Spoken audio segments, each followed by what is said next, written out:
C'est justement l'application des accords résiduels qui relevaient de nos négociations de 2023 et qui avaient fait l'objet d'accords. Aujourd'hui, il y a des corps qui sont encore exclus de ces augmentations de salaire. Euh, Nous n'en savons pas la raison parce que de toutes les façons, les gens avaient estimé que ces accords étaient réalistes et réalisables. C'est eux qui l'avaient dit. Nous les attendons maintenant dans la pratique. Le préavis couvre aussi les questions relatives au plan de carrière des travailleurs. Il y a des corps qui ont été créés, tels que le corps des administrateurs de services ou de soins.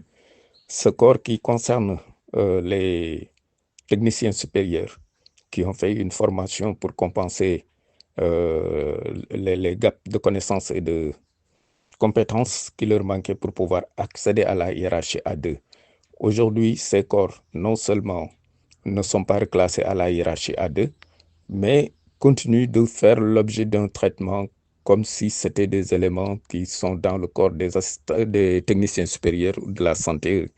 Or, ce corps, en principe, au niveau du secteur de la santé et de l'action sociale, avec justement la formation en ligne, ce corps doit disparaître et laisser place à l'accord des administrateurs de soins et de services qui est à la hiérarchie A2. Naturellement, cela leur donne un profil qui les reclasse à un niveau de responsabilité beaucoup plus élevé que le corps précédent. Nous attendons donc que cela soit fait, le décret. Au terme de la légalité, nous avons déposé un préavis qui a expiré depuis le 6. Entre-temps, nous n'avons reçu qu'un accusé de réception.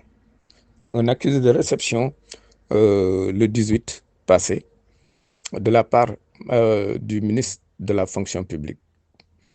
Un accusé de réception qui ne signifie pas l'ouverture de négociation, parce que c'est un accusé de réception pour dire oui, j'ai reçu votre document. Nous l'avons déposé depuis le 6. Ils ont eu l'élégance d'attendre le 18 pour nous dire tout simplement qu'ils ont reçu ça. Nous pensons que sérieusement, la question des travailleurs est une question centrale dans le développement d'un pays.